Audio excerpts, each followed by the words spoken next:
Afternoon, we are going to talk a little bit about comparing fractions. And there's a bunch of different ways, standard ways to compare fractions. One way is to find a common denominator, which means we're going to rename fractions, all have the same common denominator, and then just compare the numerator. We could turn fractions into decimals and then compare those decimals using place value, or we could cross multiply. Some folks call that the butterfly method. Those are some of the common ways to compare fractions.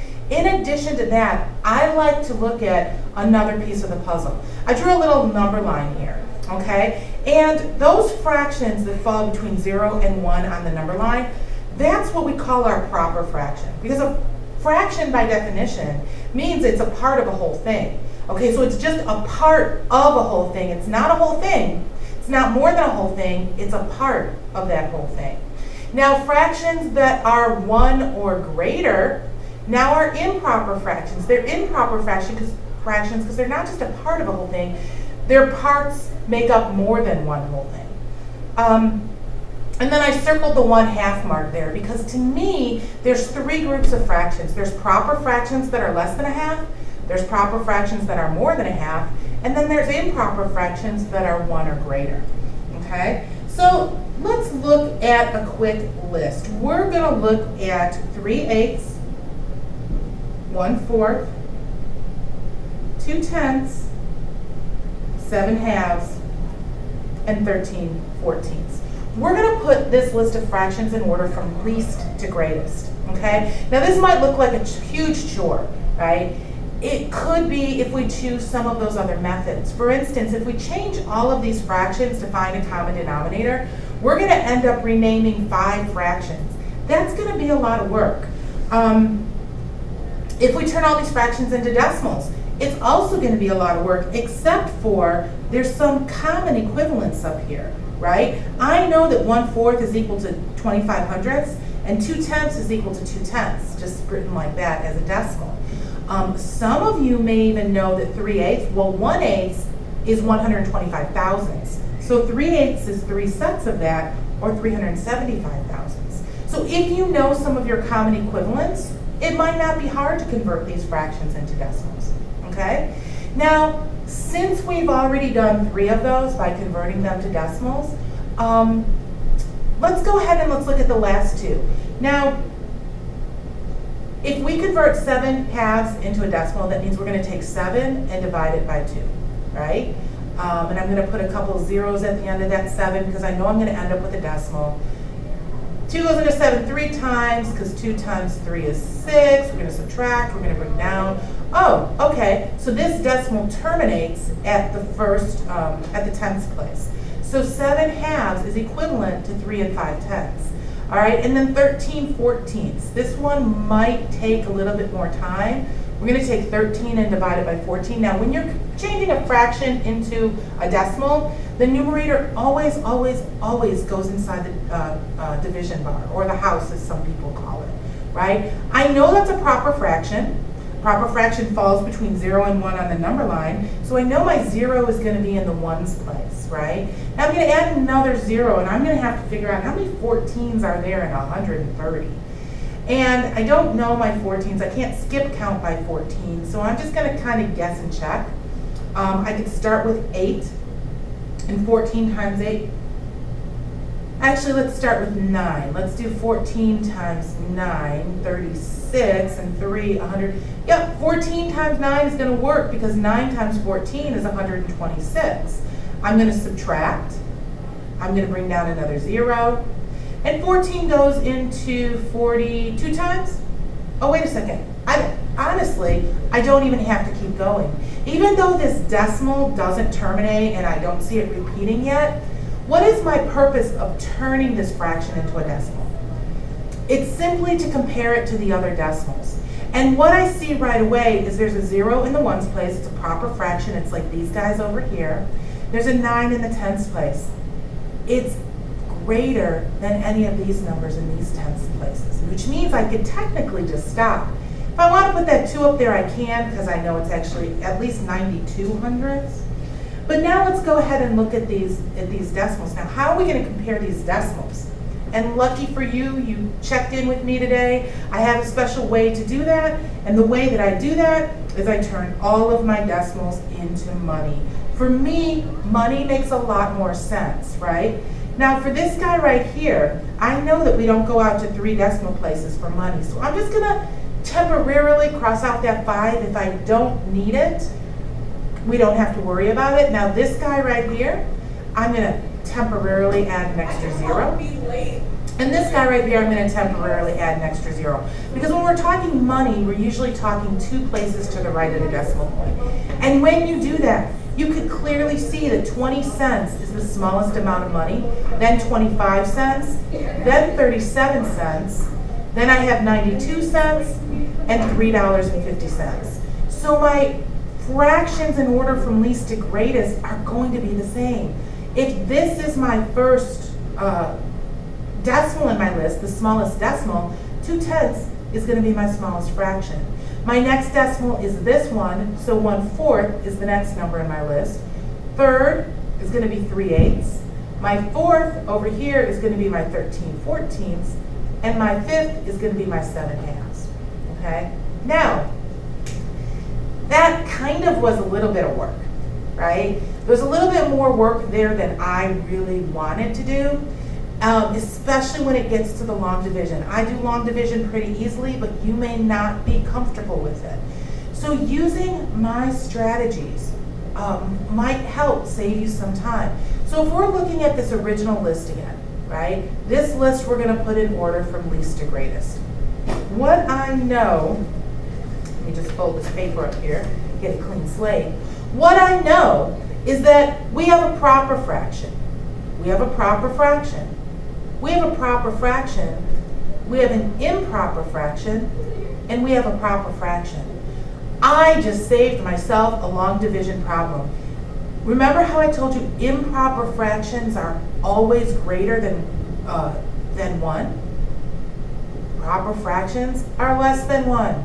So this improper fraction is going to be my largest fraction. I don't even have to do long division on that. I don't have to worry about it. I know the answer. Okay? Now I'm going to look at my other fractions, and I'm going to compare my other fractions to this wonderful fraction that's called 1/2. Okay? Now, if I have the fraction 1/2 and I have 8 in the denominator, what fraction is equivalent to 1/2 with 8 in the denominator? Most of you know that 2 times 4 is 8, so 1 times 4 is 4, or half of 8 is 4. What about if I have 4 in the denominator? What fraction is equivalent with 4 in the denominator? Half of 4 is 2. So 1/2 is equivalent to 2/4. What is half of 10? 5. 5/10 is equivalent to 1/2. What is half of 14? 7, that's right. And 7/14 is equivalent to 1/2. So the way that I find fractions that are equivalent to 1/2 is I take half of the denominator and put it in the numerator. Okay, so half of 8 is 4, half of 4 is 2, half of 10 is 5, half of 14 is 7. Those are all equivalent to 1/2. Once you use this strategy a lot, you don't even have to write these things down. It becomes easy for you. Now what I do is I compare this fraction to 1/2. So is 3/8 greater than or less than 1/2? 3/8 is less than 1/2. What about 1/4? Is 1/4 greater than or less than 2/4? It's less than, so 1/4 is less than 1/2. What about 5/10? 5/10 is less than 1/2, absolutely. What about 13/14? Is 13 more or less than 7? It is, it's more, which means that 13/14 is greater than 1/2. Now, how did this help me? This helped me tremendously, because now, guess what? Remember that second long division problem that I did? I don't have to do it anymore. I know that this is my greatest proper fraction because it's the only one that's greater than 1/2. So if I were to put these fractions on a number line, I'd have 0, I'd have 1/2, I'd have 1. This fraction is going to go somewhere out here. It's 1 or greater. It's a proper fraction, right? This fraction, it's greater than 1/2, so it's going to go somewhere out here. These other 3 fractions right here, they're less than 1/2, So they're gonna fall in this range right here. So what I did by comparing to 1/2 is I eliminated those 2 long division problems that you didn't wanna do anyway. And I can eliminate some more long division problems for you too. Because what we're gonna do next is we're gonna compare the last 3 fractions that we have, 3/8, 1/4, and 2/10. We're gonna compare those to each other using cross multiplication or the butterfly method. And the reason that some people call it the butterfly method is because it looks like I drew a butterfly. We're gonna find the cross products. We're gonna multiply 4 times 3 to get 12, and 8 times 1 to get 8, and we're gonna compare those products. Because 12 is greater than 8, 3/8 is greater than 1/4, okay? That means that this 3/8 is gonna be closer to 1/2, and 1/4 is gonna be closer to 0, okay? So now I'm gonna compare 3/8 to 2/10. And when I compare 3/8 to 2/10 using the butterfly method, I'm gonna find my cross products, 30 and 16. I know that 30 is greater than 16, so I know that 3/8 is also greater than 2/10. If 3/8 is greater than 1/4 and it's greater than 2/10, then 3/8 is gonna be closer to 1/2 than either of those other 2 fractions. And now my last comparison is just gonna be 1/4 to 2/10. And when I do my cross multiplication, when I do my butterfly method, I'm gonna get the cross products of 10 and 8. And because 10 is greater than 8, that means 1/4 is greater than 2/10. So 1/4 is gonna be closer to the 1/2, and 2/10 is gonna be closer to the 0. These are my fractions in order from least to greatest. And all I did was reason through, thought about some fractions that are equivalent to 1/2, and then compared using some simple cross multiplication, which all ended up to be just basic fact multiplication problems. Now, we're gonna do one more example, so you're gonna see this truly is a pretty easy strategy to use. And again, these are just tools for your tool belt, okay? If somebody tells you there's only one way to put fractions in order from least to greatest, that's not true. There's a lot of different ways.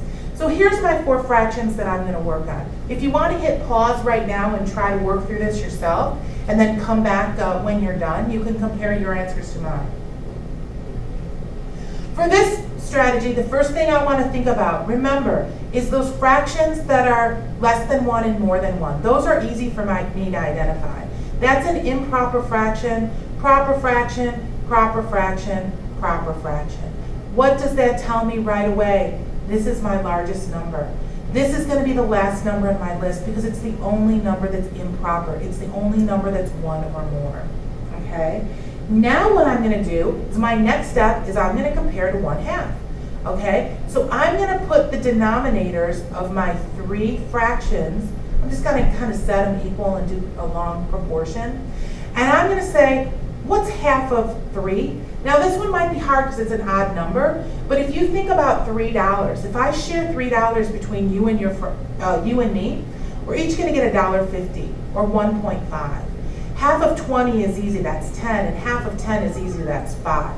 Okay? Now I'm going to compare these fractions to 1/2. Is 2/3 more than or less than 1.5 over 3? So we're just really looking at that denominator. Is 2 greater than 1.5? Yes, it is. So that means that 2/3 is more than 1/2. Is 7 more than 10? No, it's not. 7 is less than 10, so 7/20 is less than 10/20 or 1/2. And 9/10 is greater than 1/2 because 9 is more than 5. Now, what did I do? I found something wonderful. I found that this is going to be my smallest fraction in the list because it's the only fraction that's less than 1/2. This is my smallest fraction. This is my biggest fraction. I'm left with 2 fractions, 2/3 and 9/10, and when I cross multiply or do my butterfly method with simple basic multiplication facts, I find that 20 is less than 27, so 2/3 is less than 9/10. So my numbers in order from least to greatest, 7/20 is my smallest. It's the only one that's less than 1/2. And the 2 that are between 1/2 and 1, let me see, 2/3 is less than 9/10, so 2/3 is going to go next. 9/10 is bigger than 2/3, and 5/4 is my only proper fraction, the only one that's greater than 1.